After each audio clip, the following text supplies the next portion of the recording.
touch to your products. Call Romika Laser Engraving and Custom Designs today at 817-400-4040 or visit our website at romikadesigns.com. We look forward to helping you make your mark. Hey travelers, do you want to save money on your next flight? Then pick up the phone and call. That's right, call, because the best prices are not online. They're with SmartFares. See, SmartFares has special deals with the airlines. When they have unsold seats, they use SmartFares to fill them. So you get airline tickets at ridiculously low prices. Our prices are too low to publish online. With the extra money you'll save, you can book another trip or treat yourself to dinner or shopping. So stop searching all of those travel sites to find the lowest price on your next flight. Let one of our SmartFares expert travel agents find ridiculously low prices for you. Call SmartFares today and get the best price on your next flight. Guaranteed. Also, save up to 50% off business and first class tickets. 855-325-1820. 855-325-1820. That's 855-325-1820.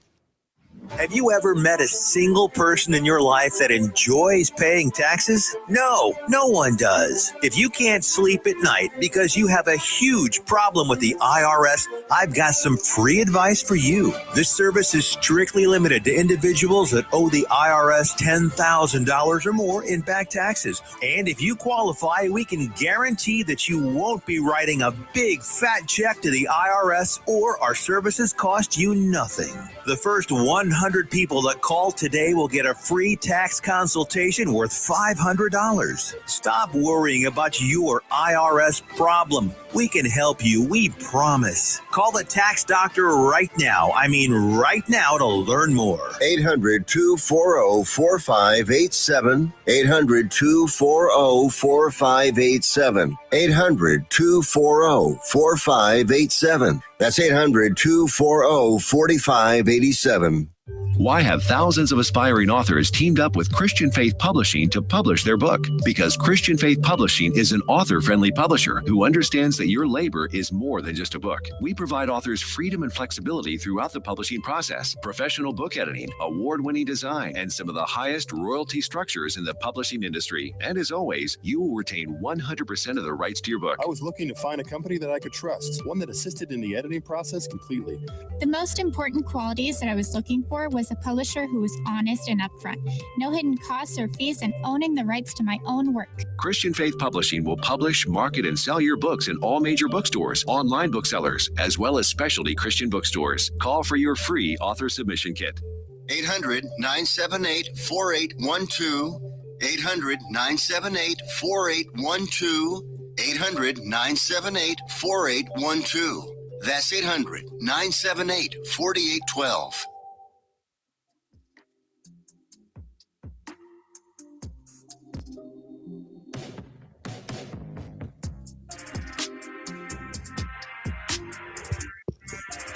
How's it going, North Texas? How's it going, folks in the chat? What's up, Cowboys fans, Mavs fans, Wings fans? It's a nice cloudy and cold Tuesday over here in Fort Worth. But we're going to have a good conversation. As Bobby says in the chat, we're going to have a good conversation without being overly emotional here. Because if I'm being honest, there's really not much to say when it comes to the emotion of it all. Like, I think I'd be more emotional, as a matter of fact, if the Cowboys had won yesterday and if there was a better chance of them going to the playoffs. That would be something to be excited about. But what happened on Sunday, I'll be honest, I've kind of come to terms with it a little bit. I've slowly been coming to terms with the fact that their chances of going to the playoffs were slipping away anyway, you know, because while it's great for the Cowboys to win, the more the Eagles win, like the lower the odds are. So we'll talk about that a little bit more in detail as we get through this first segment. But of course, I need to introduce myself. I am your host, Jazz Monet, and this is an episode of Bitches Love Sports here on NTX Radio. Make sure y'all check out the other shows and programming on NTX Radio. Visit all the social media channels that are available for the station. But yeah, I'm looking to see what y'all are saying in the chat because this is another week where we could have done a burn book segment. And I couldn't really think of one. I thought of one this morning, though, which I am going to share with y'all. But I'm curious, for those who have not spoken your piece in the chat already, how do you feel about the way this season is panning out? And how do you feel about the game against the Vikings? And who do you blame? And so for those who may not be entirely in the loop, the Cowboys played the Vikings on Sunday and lost by a score of 34-26 at home. It was a Sunday night game. And a lot of people had high hopes for the outcome of this game because basically the Cowboys were in a position where if they went out, it increased their odds of going to the playoffs. However, thinking about what this team brings to the table, especially on the defensive side of the ball, I think that's what had a lot of people skeptical going into this game. It was just like, well, Brian Flores and that defense are giving a lot of people trouble. I think what they didn't expect was for JJ McCarthy to perform the way he did. I think what they didn't expect was to have to deal with JJ McCarthy doing the gritty in AT&T Stadium. Goodness. Oh my goodness. I don't even want to think about it. So we're going to talk about some of the major takeaways from this game, some of the stuff that Next Gen Stats pulled out, and then we'll get into just basically the long and short of it, right? Because we're kind of at a point in the season where it's like, okay, you can break down the game and do all the analytics and who did what. But what we're really talking about at this point is, okay, what does this exactly mean for Cowboys fans? What does this mean for the team? What do Cowboys fans have to look forward to? And that's really what I want to get into. But Next Gen Stats pointed out a few things. So they said Dak Prescott completed 23 of his 38 pass attempts for 294 yards in Week 15 against the Vikings.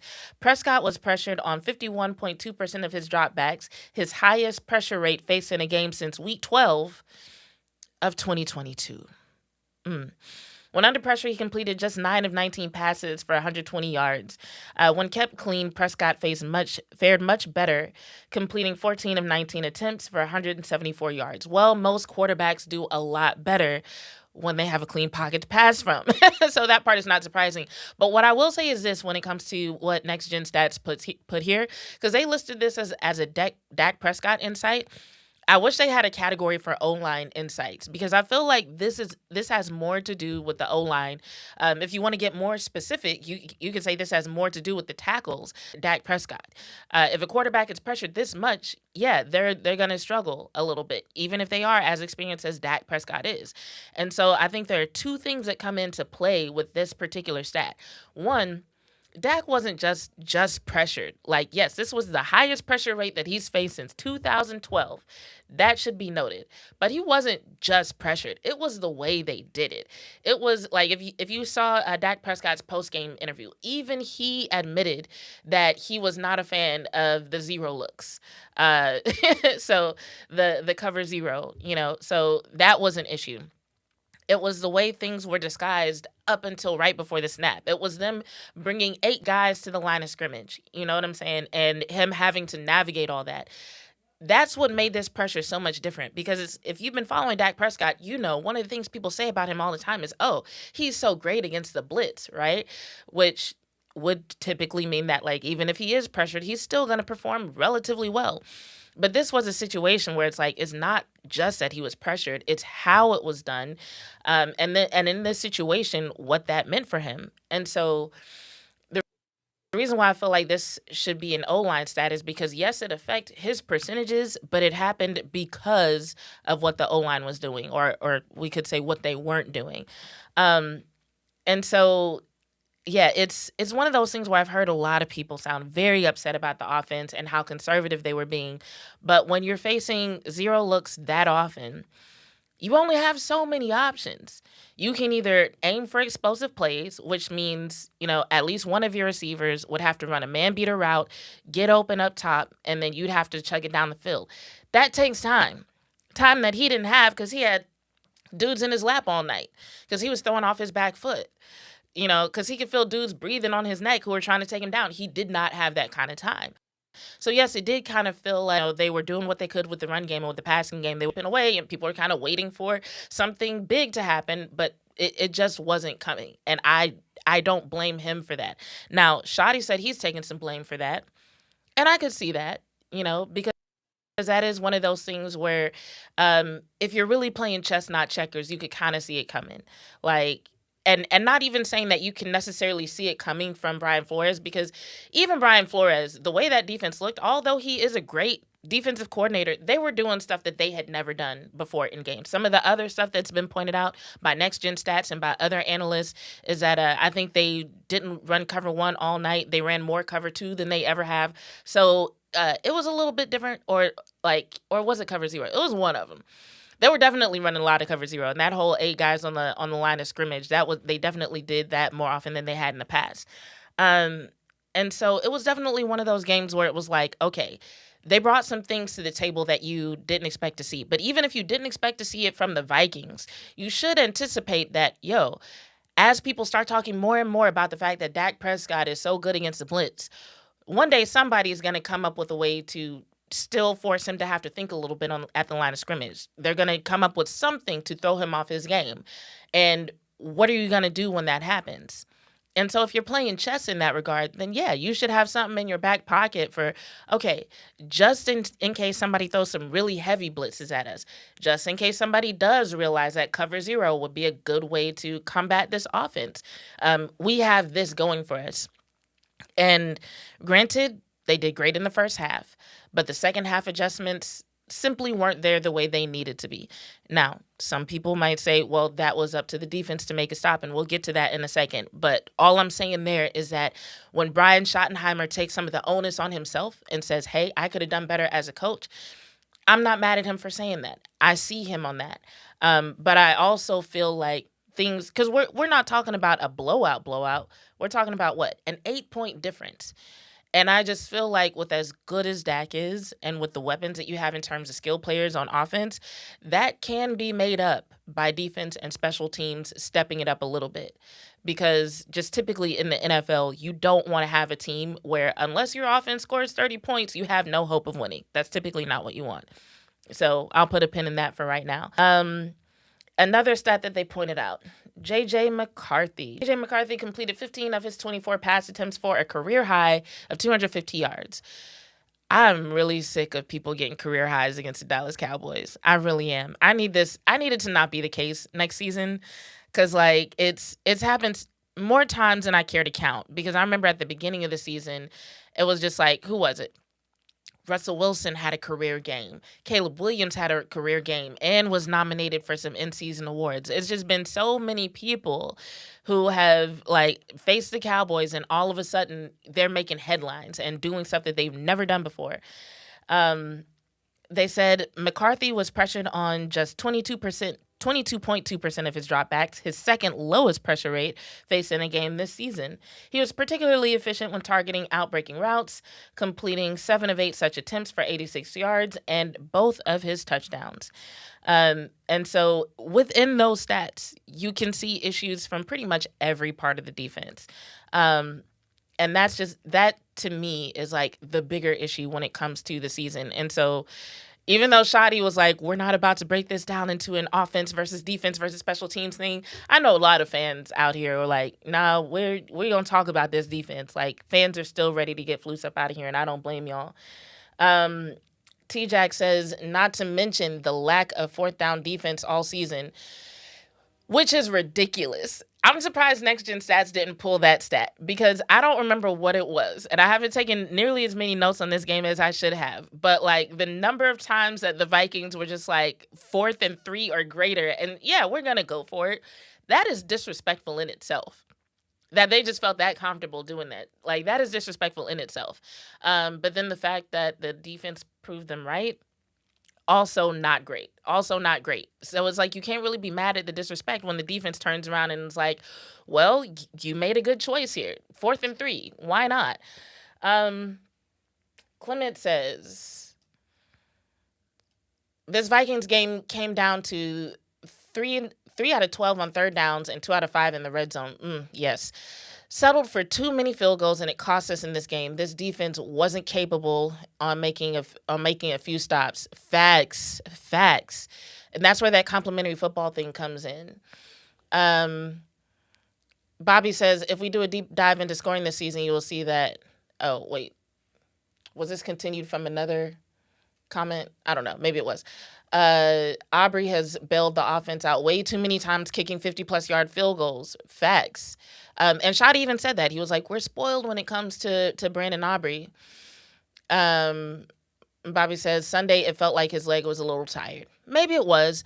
I think two of my favorite player interviews from after this game were from Brandon Aubrey and I think it was Quinnen Williams, because both of them were like really looking forward. Quinnen Williams said something to the effect that like, we're still building on something here, because they were kind of asking him, what is there to look forward to? And he was like, we're still building on something here, which is true. Something I've been saying all season is that the road to a championship sometimes takes longer than a season. And so I really respect Quinnen Williams for saying that and for acknowledging that, because they still have a reason to go out there and do their best and perform at 100%, because they need to figure out what they have going forward. They need to figure out what they're working with going forward. That's absolutely important. And Brandon Aubrey just kind of talked about the fact that every season he has a game like what he has yesterday. They don't stick out in fans' minds, but he did acknowledge that he's not as perfect as people seem to believe he is or treat him like he is, which I think is fair. I think this will stand out in people's minds just because this season it's been so upsetting on a lot of ways. People especially have been looking for the special teams unit to step up, and I think people thought that it was going to happen, especially considering early in the game when they had that fake field goal and, it got the offense the ball back, and, Aubrey actually threw a pass, got on the first down, which is pretty dope. As a matter of fact, I'm surprised they didn't put that stat in there. I'm like, what is Brandon Aubrey's passer rating? They didn't they didn't list him in the box score that I'm looking at. But yeah, so I guess I feel like when it comes to the offense, it's like we need to do something about the O-line, especially considering that it seems to be a revolving door every year. So even your backups need to be ready to go in and make a difference. But with the defense, I think there's a few pieces that people are excited to keep around, but I think there are a lot of pieces that people are like, okay, we need to replace him, and him. We need to do something at this position, that one, and that one over there. I just feel like this might be an offseason where they are at a point where they're like, okay, we really need to focus on the defense, which is good and bad. One, I don't remember the last time that's happened with the Cowboys where they could get away with simply focusing on the defense and most people would be happy. And two, I think it says that the offense, for the most part, has the pieces that it needs. I think they need some time to gel. I think some of the younger guys need some more opportunities to get used to stepping up, because some of them weren't really depended on until later in the season. Like Flournoy, he had way more opportunities in the second half of the season than he did in the first half. But you get better at playing football by playing football. So had he been counted on early in the season a little bit more, where would he have been later in the season? Sometimes when those situations feel new, being put in a certain position feels new, you don't perform as well as you could when it feels familiar. And that's just facts. But for me, and y'all can continue to put your burn book candidates in the chat, but for me, the burn book candidate I'm going with today, just today, is somebody who's not even on the team. And it's really more so that they said something that just kind of annoyed me this morning. And that is one, Mr. Michael Irvin. And why am I putting him in the burn book? Because he went on First Take and he said something to the effect of, y'all only call me on here when the Cowboys lose. Y'all didn't call me on here when the Philadelphia Eagles lost to us. Y'all didn't call me on here when we beat the Chiefs, but you call me on here when we lose to the Vikings. And I'm like, well, maybe it's because your proximity to the team makes you even more entertaining when the team loses. And so if I had made a burn book page for Michael Irvin, it might say something to the effect of, hey, we have to remember that Michael Irvin is a content creator now. And like a lot of Cowboys content creators, he will use his proximity to the team to his advantage. He will use it to gain whatever exposure, audience, and or money he can get. And I feel like that's what he did with this particular take that he dropped off today. So I'm going to play it for you guys. This isn't the whole thing, but I'm going to play the part that was significant to me and tell y'all what it is that I take issue with.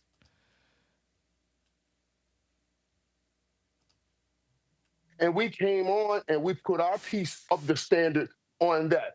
Absolutely, this is a failure because the standard is the damn standard. And the standard for the Dallas Cowboys should be in the Super Bowl. Absolutely, it's a failure. Whatever word you want, a failure.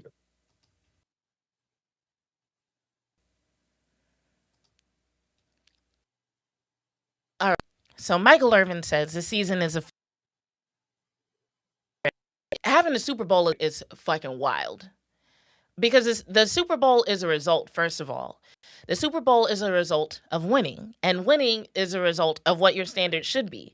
And so even Schottenheimer in his press conference said the standard is a standard, but he was less specific about what he meant by that. And so I'm going to be honest, I really hate the phrase, the standard is a standard. Mainly because it's like, it's been thrown around so much. Don't even realize what it means. They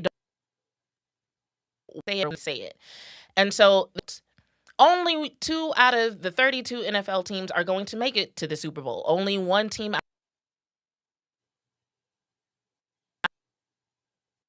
of each conference is going to make it to the Super Bowl. At the reason things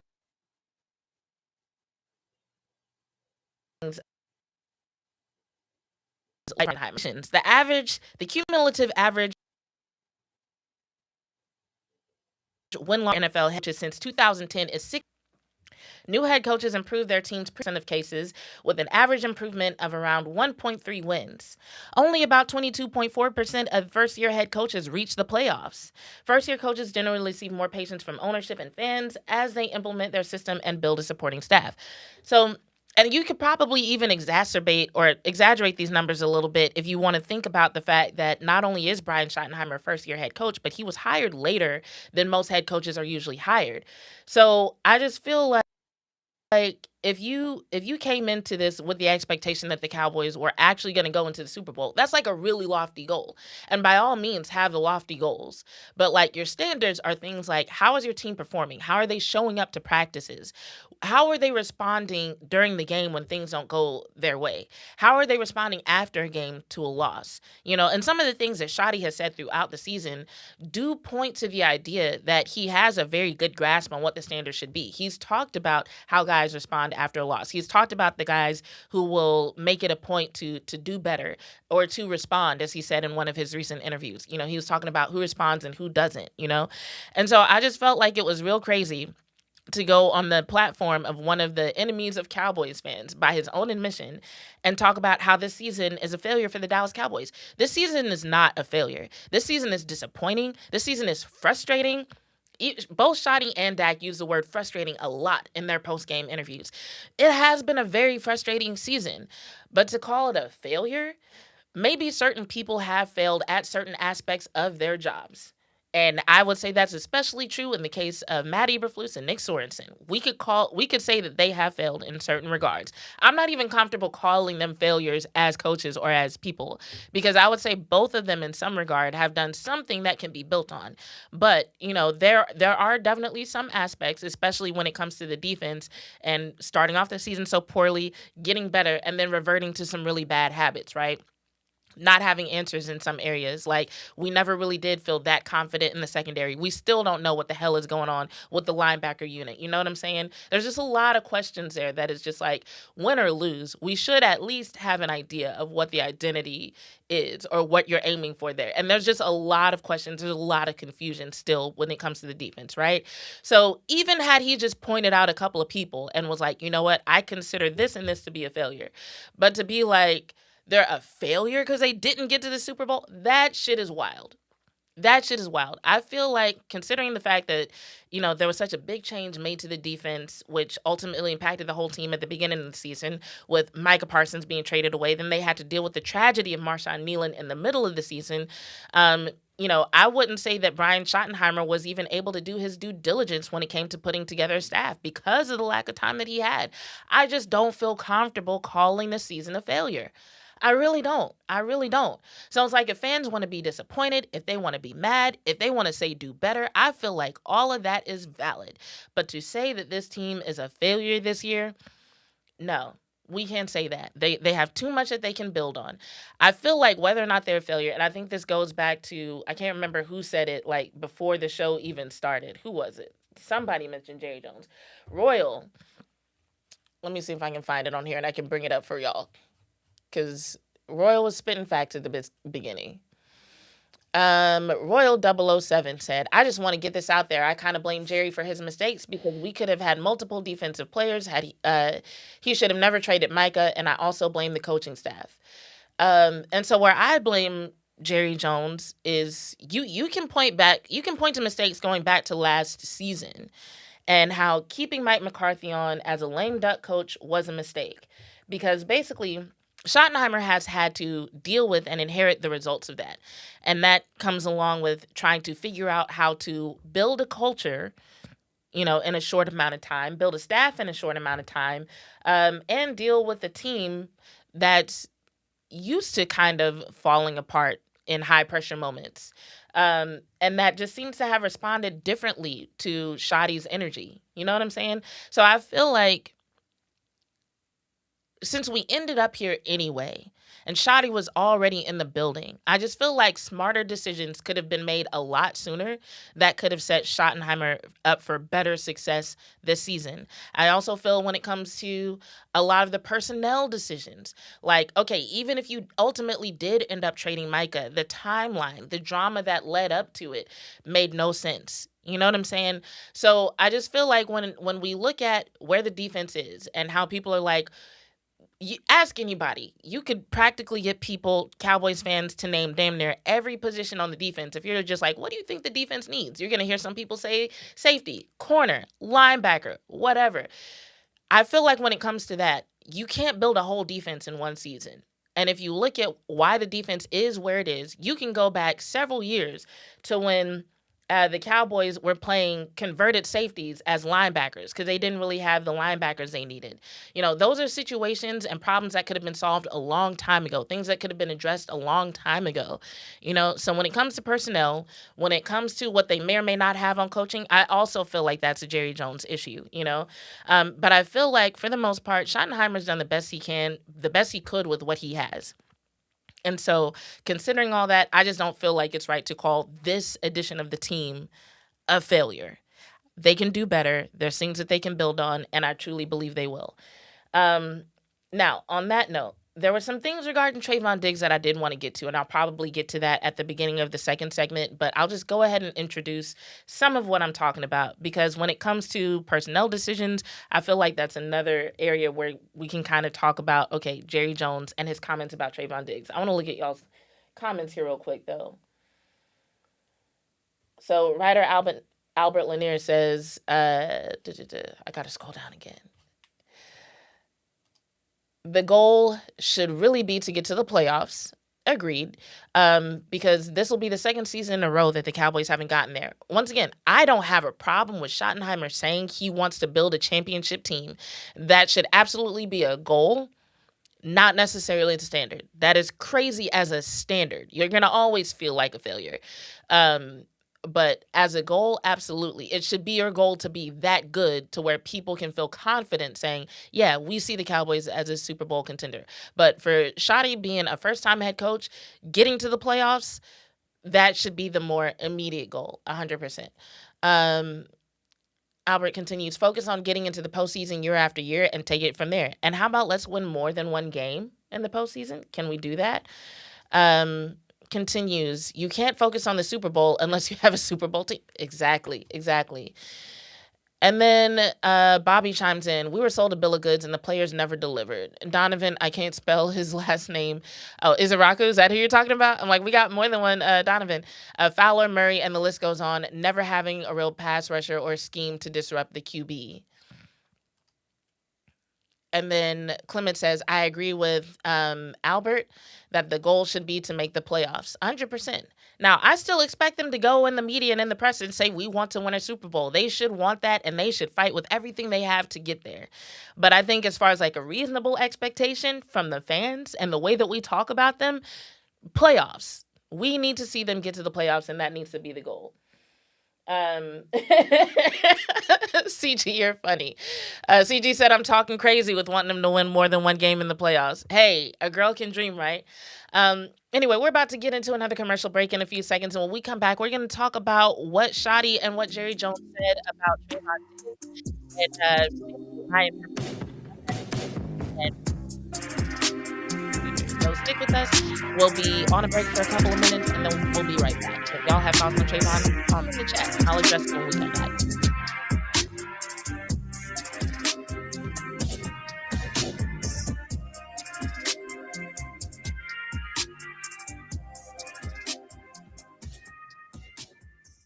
Here's important new information from the Diabetes Solution Center for you, a family member, or a loved one suffering with diabetes. If you have lost your provider, or if you need a provider for diabetic supplies, you may qualify to receive your diabetic testing supplies now with little or no out-of-pocket cost, regardless of your age. All you need is Medicare or private insurance to be potentially eligible. Call the Diabetes Solution Center right now for details. Just takes a couple of minutes. Our friendly, knowledgeable agents will give you free, no-obligation information, handle all the insurance paperwork, and make sure your supplies are delivered directly to your door for free. Call U.S. Medical Supply 24 hours a day. 800-597-9323. 800-597-9323. 800-597-9323. Call right now. 800-597-9323. Let's be honest. Wheelchairs are heavy, bulky, and ugly. If you carry a wheelchair in your car to take care of a loved one, you know how hard it is getting that clunky, old-style wheelchair in and out of your car. Introducing the Feather Chair Wheelchair. At 13 pounds, it's the world's lightest wheelchair. It folds in seconds and fits neatly in your trunk, backseat, or closet, so you can take it everywhere. And it's only available right here. Order yours today and get a free wheelchair case, a $50 value, yours free. The Feather Chair. The world's lightest wheelchair is just $4.99 with easy payments as low as $16 a month. Sorry, no Medicare or insurance accepted. So call right now to order yours. 800-823-5826. 800-823-5826. 800-823-5826. That's 800-823-5826.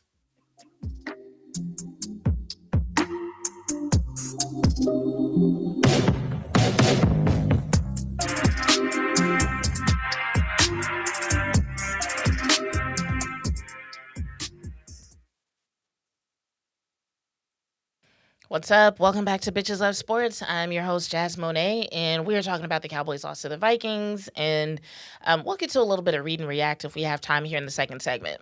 But Albert's comment during the break made me think of something else that I saw this morning. He's talking to Clement and says that's what the old Dallas Cowboys did, contend year after year in the 70s and 80s in the playoffs. And something else that I saw this morning was people saying things like, you know, there's a whole generation of people who don't remember when the Cowboys were a Super Bowl dynasty. And I'm like, well, yeah, that's what happens when time passes. We're at what? That's a solid 30 years now. You know, that same generation that doesn't remember the Cowboys being a Super Bowl dynasty probably doesn't remember when neither the salary cap nor free agency was a thing. They probably don't remember when teams' star players would have like a coffee and a cigarette during halftime. Like, shit changes. It happens. And so if the Cowboys want the current generation to know that, we're in a different time. Just let that shit go. Don't be surprised by that anymore. It's been long enough. You know what I'm saying? Okay. So anyway, I do want to talk briefly about the Trevon Diggs of it all, just because I really think that's an interesting situation, the way things are playing out in terms of public perception and statements that are being made. So for those who may need a little update on it, Trevon Diggs had been on IR, came off of IR, and there were reports that he was supposed to play on Sunday. And then according to Trevon Diggs, they told him that morning that he would actually not be playing. Now, when Trevon Diggs was interviewed, he said he wasn't clear on why he wasn't playing. He said that he was healthy. They talked to Jerry Jones after the Vikings game, and Jerry Jones was asked about Trevon Diggs, and Jerry Jones said he's not healthy enough to play for us.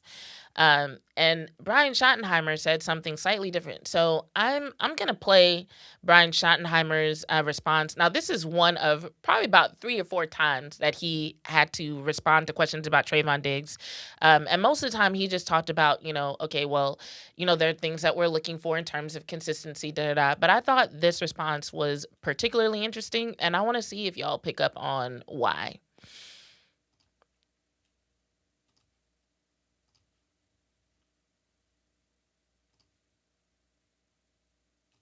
Question. Trevon says healthy. Jerry says not healthy. What do you guys, as a coaching staff, look at it as? I think he's moving around well. I don't think that's the only issue. Again, like I said, he and I had a very detailed conversation in the office, and we talked about the reasons.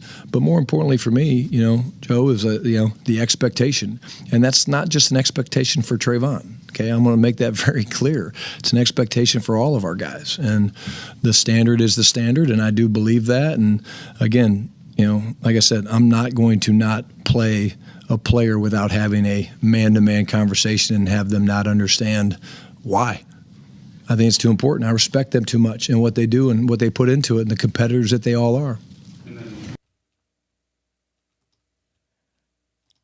All right. So he said a few things there. If we're working backwards, he says, I'm not going to have a conversation, or I'm not going to not play a guy and not have a conversation with them and make sure they understand why.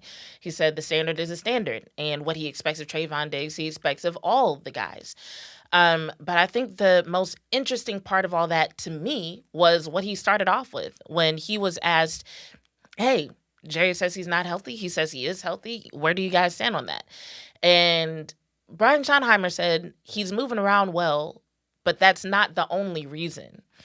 And that was a thing that stuck out to me, because I'm just like, okay, well then what is the reason? Because this whole time we've been talking about Trevon Diggs' health. And I feel like this is the first time we're hearing somebody in charge of the decision outright say that's not the only reason. And then when you go on from there and say, this isn't just an expectation of Trevon, this is an expectation of all our guys, what exactly are you talking about? And that's where I wish there would have been like a follow-up, because I feel like, I know sometimes follow-ups are seen as pressing, and I understand that. But I feel like in this situation, with it being that the reporter who asked the question didn't say, Trevon said, you said he got a bad attitude, or whatever it was. He wasn't specific about that. So when Brian Schottenheimer says that's not the only reason, in other words, his health is not the only reason, and what we expect of Trevon, we expect of all of the guys, my next question would have been like, so when you say that, what is this expectation you're referring to that is another reason besides his health, and that's something that you expect of all the guys? Because the way it's phrased just gives people way too much room to speculate. Now, I will say from watching Trevon Diggs' interview, I thought it was interesting that he did seem a lot more measured in his answers and just a lot more respectful. Sometimes Trevon Diggs has done interviews where it's obvious that he's irritated by the media. It's obvious he doesn't want to be there, and it's just like, this looks tense. This looks like these two groups don't want to talk to each other. Like, Trevon doesn't want to talk to the media, and they don't want to talk to him, but he's a star player, so you kind of need to because it's the Cowboys. But, like, nothing about this looks pleasant or enjoyable by any party. And then it's like, if you watch Jerry Jones's post-game where he's asked about Trevon, you could hear in his tone how irritated he was becoming just by being asked about Trevon Diggs, And so it's like, when you put all that together, it's like, why is Jerry Jones so irritated by being asked about a player everybody expected to see, Especially in a game where it's not like your secondary did particularly well. I feel like that's a reasonable question. Why are we so upset, Jerry? What are you so mad about? They didn't say anything rude. They asked a reasonable question. We thought Trevon Diggs was going to play. He didn't. He was on the sideline. What's up? Why are you mad? And then you pair that with Trevon being like, well, they told me this morning I wasn't going to play. I'm healthy. I don't know why I didn't play. And then you go to Schottenheimer like, well, yeah, that's not the only reason. It's like, wait, what's going on? So what is the reason? So it's just a lot going on there. And when you put those statements together, it does feel like it's something personal that they don't want to disclose. And I'm not one to speculate and be like, I think this is, this is what it is. So that's all I'm going to say is that it's one of those things that definitely is coming off like there's maybe some tension, bad blood, some personal reasons that they either don't feel like Trevon is a good fit or don't want him to play. And I'm not sure what it is. But I will say this. Watching Trevon Diggs do that interview and carry himself in a much different way than we've seen in the past did give me a little bit of hope for him. Not even if he doesn't end up staying with the Dallas Cowboys. But the reason why I say that is because even if you have rubbed some people the wrong way, I'm the last person who will say that a person doesn't deserve a second chance, especially when they're young, which is something that we have to remember about all these guys. Sometimes I'm talking to, other content creators, people in the media, and I'm like, yo, can we remember that these are young guys? They're in their 20s. Go back to when you were in your 20s and think about how you responded to certain situations, especially when you were angry, felt disrespected, felt like your talents, your gifts, your value wasn't being acknowledged. Go back in your mind and think about how you responded. And you've had an opportunity to grow from that. Like, I'll even say myself, there are so many moments in my life that I'm glad weren't on camera, weren't on social media, weren't being reported on. You know what I'm saying? So I'm the last person to say a person doesn't deserve a chance to grow, doesn't deserve a chance to prove they've grown, doesn't deserve a second chance. Now, whether or not you get that unfortunately isn't always up to you. But if you are able to grow, if you are able to change, then once you are given another chance, even if it doesn't come in the form that you expected it, you can still do a lot with it. You know what I'm saying? So that's pretty much my take on that. I'm going to look at y'all's comments real quick, and then we're going to do a little bit of read and react. Caesar says, what's up, CG? The main issue with Jerry Jones is that he's what we call a proverbial Uncle Rico. Oh, I don't know that term. I've heard of Uncle Tom. That's a term me and my people use, but you might have to tell me more about this Uncle Rico. Always chasing that high he got from being part of the 64 Arkansas team that won the Natty. What? And then goes on to say, people forgot that Jerry Jones was a college football national champion. He is obsessed with having that glory and showing that he knew better than everyone else because he is a national champion. Sadly, he doesn't, and that's why the Cowboys are stuck. You know what? That's something I said a long time ago. For a little while, people were talking about the curse of Jimmy Johnson, and I went on a couple of shows as a guest, and I was asked if I believed in the curse of Jimmy Johnson, which at the time was the idea that until Jimmy Johnson is put in the Ring of Honor, the Cowboys won't see success. Well, since then, he's been put in the Ring of Honor, and the Cowboys have actually been performing worse than they were doing right before he was put in the Ring of Honor. But my response to that question, I said, I don't believe in the curse of Jimmy Johnson in the sense that I think things will automatically change when he gets put in the Ring of Honor. But I do believe in the curse of Jimmy Johnson in the sense that I think the same hubris, the same personality, the same decisions that led Jerry Jones to part ways with Jimmy Johnson, I feel like those same characteristics come into play in a lot of the decisions that he makes now. So until he grows from being that person, then yes, you're going to see the Cowboys continue to struggle. So in that sense, yeah, the curse of Jimmy Johnson is real, but it's not the curse of Jimmy Johnson. It's the curse of Jerry Jones being stuck in his ways. But I will say it does sound like he's starting to kind of evolve a little bit. Not totally getting it. Like, they asked him about Matt Eberflus after the Vikings game, and, he said that, he appreciated Matt Eberflus as a coach, gave a really respectable answer, but, then turned around on the radio and acknowledged that, yeah, it's crazy that these teams come into Cowboys or AT&T Stadium and they perform better than they have all season. So it's like, okay, so you're seeing the issue. You may not be associating Eberflus with the cause the way a lot of people wish you would, but at least you're seeing it. So you're like a step away. You know what I'm saying? So interesting developments there. But if y'all have any other thoughts about Trevon Diggs or about the Cowboys or about Jerry Jones or about Michael Irvin and why I put him in the burn book, feel free to drop those in the chat. I'm going to do a little read and react. And this is based on a story that it really started making headlines about a week ago. But what brought it to the front of my mind, because I had seen the initial headline saying that this is a thing that might happen, and this is non-Cowboys related. But I saw the headline saying that this was a thing that might happen. And then I think in preparation for the Cowboys game and some other things that I had going on this weekend, I had a couple of speaking engagements this weekend, I lost track of the story. But I had the opportunity to meet Levi McCathern this weekend. So y'all probably heard me talk about him because he's been Jerry Jones' attorney for 30 years. And when I talked about the recent litigation involving Dak and involving Michael Irvin, I brought his name up then because he was involved in those cases as well. So this is a guy who I followed, has definitely paid attention to his work, and I finally got to run into him and actually shake his hand and speak to him this weekend. Him and his wife are lovely people. Like they're awesome. They're really dope, really fun people, very smart. But while I was talking to Mr. McCathern, one thing that he mentioned private equity in colleges and just them entering the whole world and landscape of NIL and some of the things that colleges are doing in terms of taking their athletic departments and trying to turn a profit. And he mentioned this because I was like, yeah, I really like looking into the business side, the legal side of sports. And he was like, oh, so you must be all over this private equity situation. And I think another reason why I lost track of this situation was because no private equity deal had gone through in college. So even though I heard about this happening, I thought it was going to be like another one of the situations where there's a meeting about it, but then it ends up falling through for whatever reason, because that's what's happened in the past. But it's something that ended up actually coming to fruition. So I'm going to read the headline that I initially read a week ago from Sportico, where it says, "Tradition at risk. Utah board hears PE pitch short on specifics." So PE stands for private equity.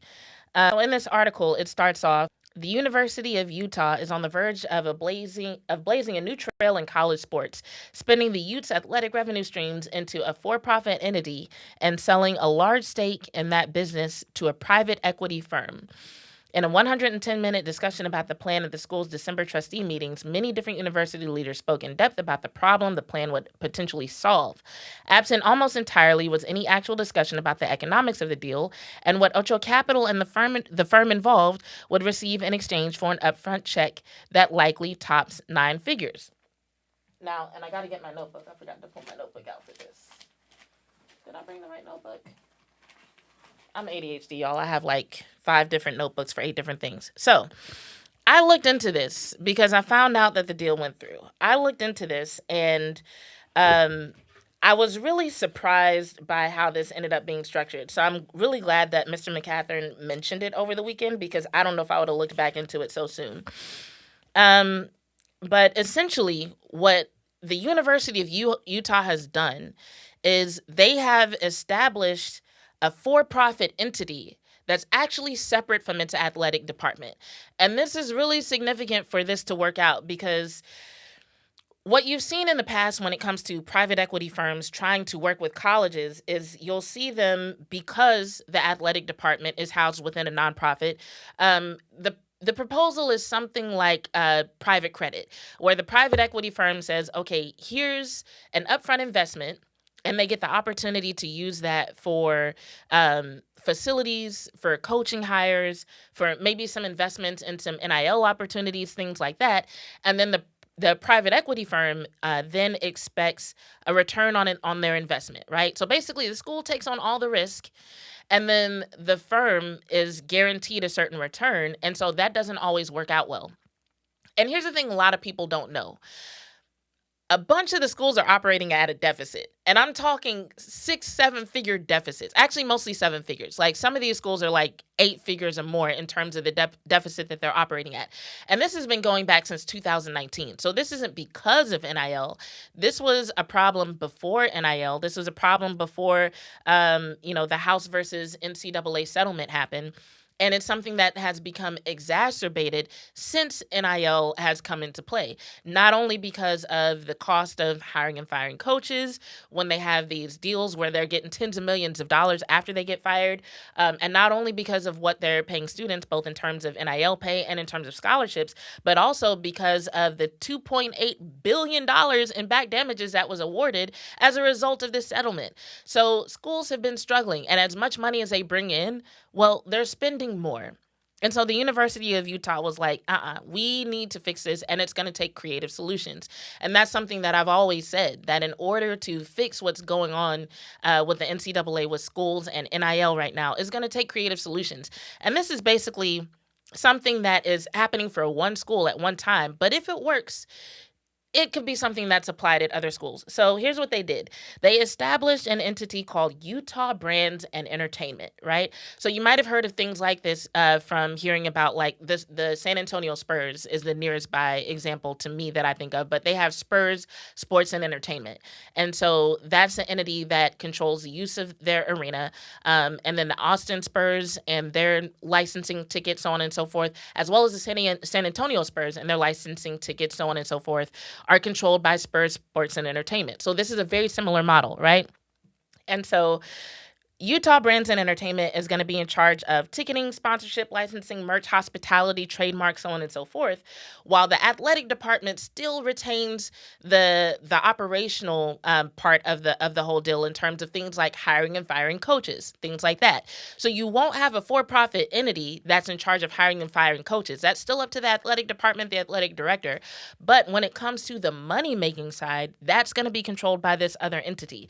And so this is different than what private equity firms have proposed to colleges in the past, because it's not, we're going to give you a line of credit, essentially. I don't think they usually call it that, but that's essentially what it is.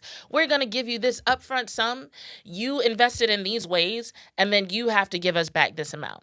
What we have instead is a situation where the firm that's working with the University of Utah, Ocho Capital, is actually going to have an operational role. So they're going to have a board of directors where the University of Utah has 4 seats. The major donors have 1 seat, and Ocho Capital has 2 seats on this board. And so essentially, you're going to have a situation where Ocho Capital has to be invested in this entity actually performing, because as opposed to them having guaranteed return on investment, they are only going to get a return for themselves and their shareholders if Utah Brands and Entertainment actually makes money. So it's one of those things that, like, once you see it on paper, you're like, well, this makes so much sense. It's obvious. Why haven't they done it sooner? It's like, well, this is something that a college has never done before, because while we talk about the professional side of college sports, when people say that, they're talking about the money. But when it comes to how they operate, most schools don't actually and are not used to operating like their professional teams. And with Ocho Capital, you have guys who have worked in professional sports before, who I think all their founders came from Redbird Capital, which is one of the biggest investors in pro sports right now. And they have experience with other pro teams. One of the founders of Ocho Capital actually used to work for the Cowboys. He was integral in the building of AT&T Stadium. So, it was several years ago that he was involved in the Cowboys. But, he's got experience when it comes to that. I think he went to the Browns after that. And went a few other places. Sorry, I don't have time to go over his whole resume. But I say that to say Ocho Capital is run by guys who know pro sports, who know the operational side of pro sports, And so now they're taking that knowledge and bringing this to the college game in a way that says, okay, we're not just going to give you money and then wait to get our cut. Because other private equity firms, they go in, and what they do is they usually try to cut costs, which means people get fired. They try to bring in more revenue, which means higher ticket prices. So you've got workers that are pissed off because if they don't get fired, then they have to do more work. You've got fans that are pissed off because now they got to pay way more money than they feel like they should. And then they sometimes don't even get the school out of the deficit. And they run off with their money, but the school is left still not in a good place, sometimes even a worse place. But now we've got guys who not only do they have to be committed to helping the school do better and get out of the deficit that they're in, but they have to be committed both from a philosophical and operational standpoint, but it's also integral to them getting the return on their investment that they're expecting to get. So everybody has a stake in this. So we don't have many opportunities on this show to talk about the University of Utah, but this is a situation I'm definitely going to be following closely because, like I said, if this works, this is something I think we can expect to see implemented at other schools. And what's going to be really interesting is if other schools start to implement this, what does that mean for the NCAA and what it brings in terms of value? Albert says private equity equals pure evil. I feel you, and I think most people will say that. But that's why I'm really invested in seeing how this goes, because I feel like there's a lot of potential for upside here. Just from the knowledge of the guys who are running it and the way that it's structured. They can't just run off with the bag and leave the school in a bad place. And then there's a few other details that were revealed. Shout out to Joe Pomp. If y'all listen to his podcast on Spotify, he did an episode recently on this. And if you don't listen to his podcast on Spotify, you should. But some of the things that he mentioned, let's see, my notes are a mess.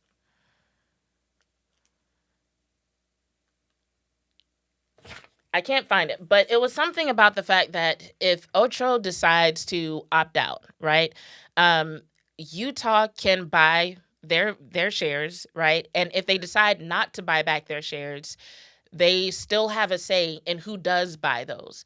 So it's not even a situation where Ocho can sell their part and then just bring in somebody else who doesn't align at all with the vision of this whole project.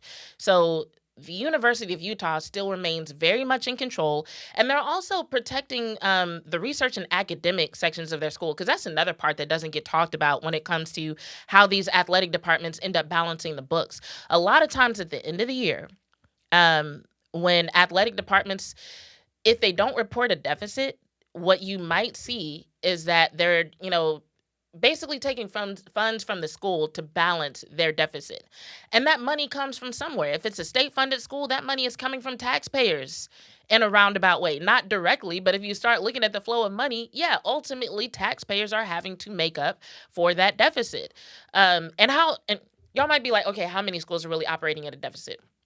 In 2019, it was only 25 schools in the entire NCAA that weren't operating at a deficit. It was only 25. So we're talking about a lot of schools. Most of the Big 10, Big 12, SEC, ACC, most of them are operating at a deficit in the millions. This is facts, Even Colorado, it was reported recently that they're going to end up at a deficit, even with all the money that has been brought in since Deion Sanders was there. Their athletic department's still operating at a deficit, right? And so that leaves schools with the options of things like underfunding their research and academic programs, or, cutting the Olympic sports and other things that don't bring in revenue, or they go to credit, or they go to private equity, right? So when you look at it in that regard, working with a private equity firm, creating a new entity that is for profit, and since that entity is separate, it protects the decision-making of the school, it protects their academic arm, it protects their research arm.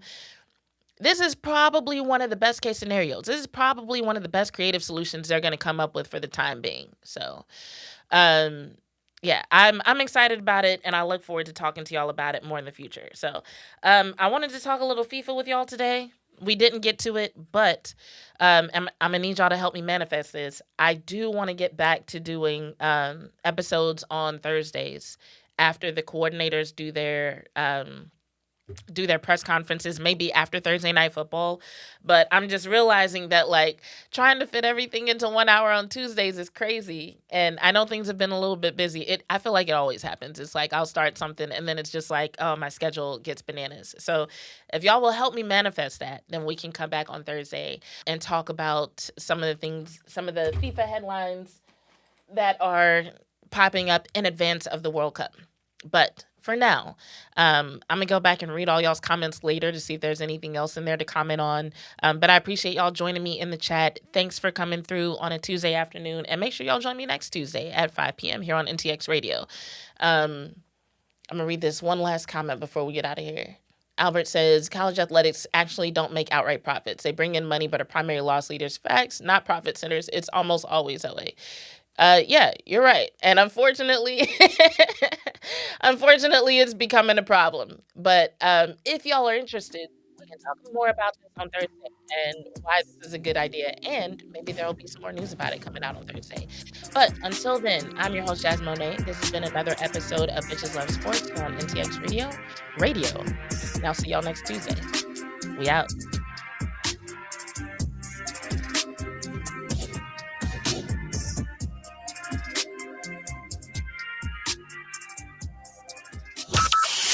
From Burleson to Venus and Grandview to Godley, this is the voice of Johnson County, Joco Community Radio. If you are trying to quit drinking or doing too many drugs, listen to me. You don't know me and we'll never meet. I had a problem like you once. I drank and used to party a little too much till it got out of control and almost ruined my life. I realized I needed help to fix my problem before it totally destroyed me. If you've tried to fix your drinking and drug problem and you know you can't do it alone, you need to call the National Treatment Advisors. They'll immerse you into a 30-day program to replace your old habits with new habits and totally change your life. And if you have PPO private health insurance, the entire program is covered. Fix your problem right now before it gets any worse. Get clean. Call now and learn more. 877-247-1581. 877-247-1581. 877-247-1581. Attention all business owners and creative minds. Do you need a unique and personalized touch for your products? Look no further than Romika Laser Engraving and Custom Designs. I'm Ron Phillips, co-owner of Romika Designs. We offer custom laser engraving services for a variety of products, including promotional items and corporate or personal gifts. With state-of-the-art equipment and a team of skilled designers, we can engrave intricate designs on virtually any material. Whether it's a special message, a company logo, or a custom design, Romika Laser Engraving will help you make your mark. And the best part, our prices are affordable and our turnaround time is quick. I couldn't be happier with the work Romika Laser Engraving did for me. The engraving on my product was precise and exactly what I wanted. So don't wait any longer to add a personal touch to your products. Call Romika Laser Engraving and Custom Designs today at 817-400-4040 or visit our website at romikadesigns.com. We look forward to helping you make your mark. Hey, travelers, do you want to save money on your next flight? Then pick up the phone and call. That's right, call, because the best prices are not online. They're with SmartFares.